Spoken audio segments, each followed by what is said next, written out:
Hello. Today I want to talk about what is a sellout. I want to talk about uh, uh, basically the whole topic about selling out. What does that mean? Why people do it in some ways. I also want to talk about just advertising and marketing, your own personality brand in this crazy age that we're living in today. You know, the information out there. Now, before I begin, down below in the description, there's a link. And if you do click on that bad boy, there's actually some training on, I think, the most important part of internet marketing, and that's on the converting age. Okay. Now, I just finished this book called Crush It by Gary Varynershuk, a very successful guy. He's competing with the movie Wolf of Wall Street on whoever can drop the most F-bombs ever. And I want to share a few things he mentioned, which I thought was interesting. In December of 2008, a long time ago, he spent $7,500 to offer free shipping codes for his whole wine library thing, because he used to sell wine online. And he used three different marketing channels. He placed a perfectly placed billboard on the New Jersey Turnpike, which is very popular, direct mail, and he used radio. Now, the billboard brought in 170 orders. The radio brought in 240 orders. Direct mail brought in over 300. Okay. He also tweeted out for free and got 1,700 orders in 48 hours. So the point was, the platforms matter, and the old ones, they're not doing nearly as good as the new ones, obviously.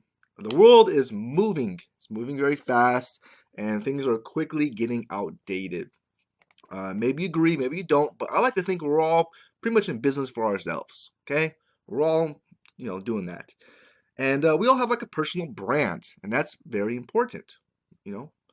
And I was listening to a podcast by Pat Flynn, and he brought on this YouTuber, very successful. And he said that, he started faking it, and then he started being himself more and come across more authentic to people, and it helped him out a lot.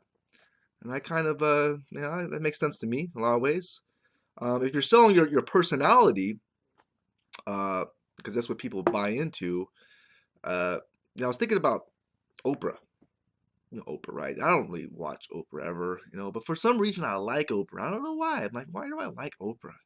And then I think I was thinking about this yesterday, and I was like, oh, it dawned on me. You know something? To me, Oprah comes across as humble. Like you could relate to her. Like some people, I think she was competing against Donahue. Well, it doesn't seem like she's like looking down at you, like, oh, I'm Oprah. You're little people down there. I'm so much better than you. It doesn't come across that way, and I think that really helped her personality, her personal brand, which made her very successful. I'm gonna talk about selling out in a little bit. Um,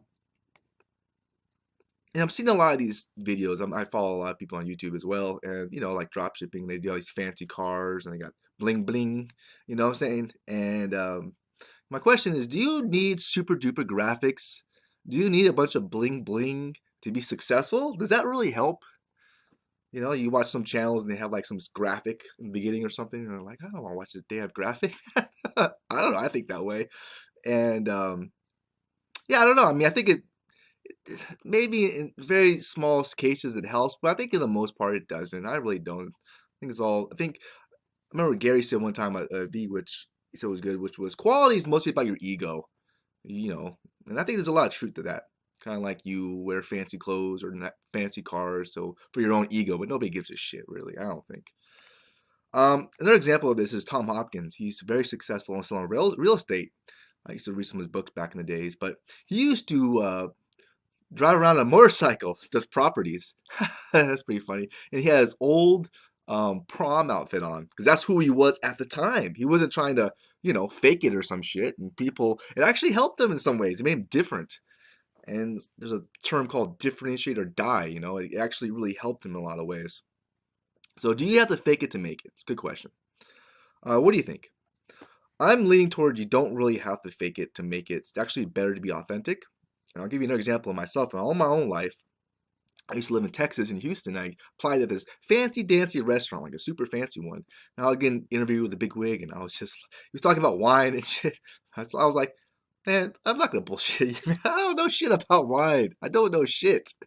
I didn't think he was gonna hire me or nothing like that, but he actually hired me. He said that was a big reason why, because I think everybody he felt was bullshitting about wine and crap, and I know a little bit, but I'm not like a big wine drinker, and I don't know.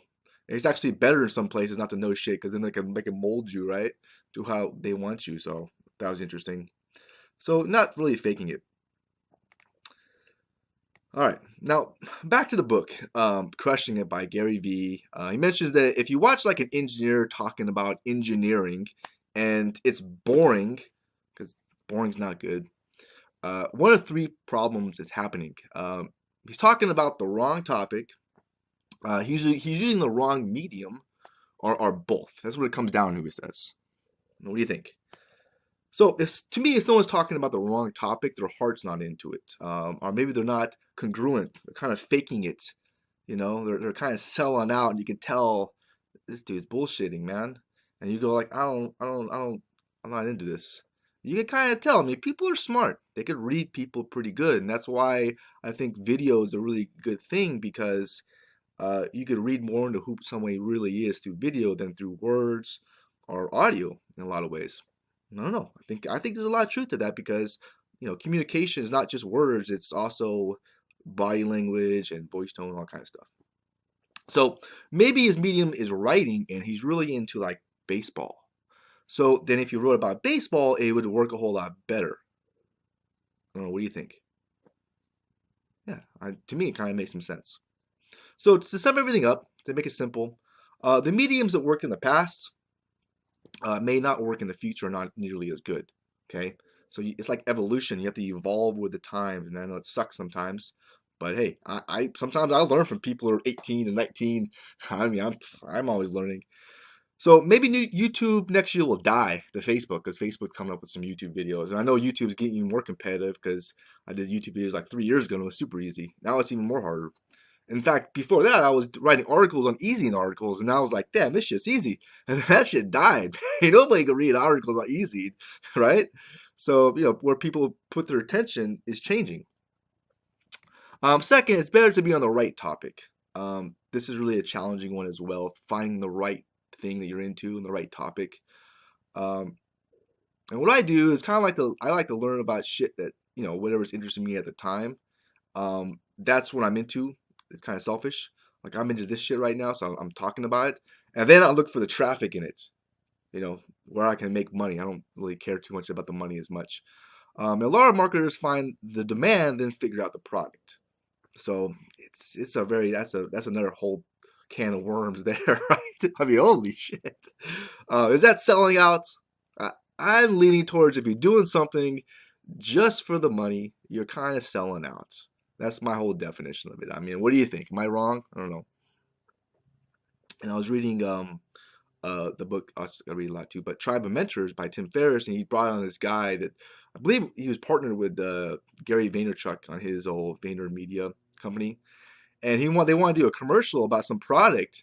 He was gonna do it, but he was just like, I I don't like this product. I can't do it. I can't eat it.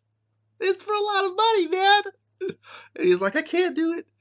And he didn't do it. So he did sell out. I'm thinking if he would have like, oh yeah, this is like, like I'm drinking coffee. This is the best coffee in the world. And you're like, deep down you think it's shit, and you're selling out because you're doing it for, for your money, or something like that, right? That's to me, that's selling out. I mean, let's face it, all at times we all sell out a little bit. You go to some job that you hate, like, this shit sucks. You just sell out. You're selling out a little bit. So to me, that's just the way it is. In life, nah, it's just getting more deeper, but maybe it's better not to sell out so much. Okay, there you go. All right. So I don't know. What are your thoughts? Let me know in the comments. If you like this video, hey, please hit the thumbs up button. Share it if you want. I appreciate that. If you are interested in making money online, yeah, you could talk about things you're interested in, and you can use the right medium. Obviously, videos I think is the best, but there's other mediums out there, like your voice, even words still work, depending on where you go. But if you are interested in making money online, that is a big part of it. But there's also another part, which is the back end part, and that is how to turn your passion into money. And that's a really more of a challenging topic as it is. I mean, I'll give you an example. If you look at a couple of the #1 videos on YouTube, like Charlie Bit My Finger, and you just Google how much it made, it didn't really make it made some good money, but not nearly that much, really, considering the shitload of millions and millions of eyeballs that I got onto it, you know. And so that's what I was thinking about too earlier. So you do have to learn how to convert those eyeballs into money, and that's a really challenging topic. It's something I wish I would have learned a whole lot earlier. It would help me a lot too. So if you are interested in marketing online, your own personal brand, you can't go wrong with that, man. And if you click that link below, there's some great education on how to do that. So I highly recommend it, because that way you don't do what I did, and you get a whole bunch of attention and nothing happens with it. Okay. So anyways, I hope this video was helpful, beneficial to you, and I do wish you the best. Bye for now.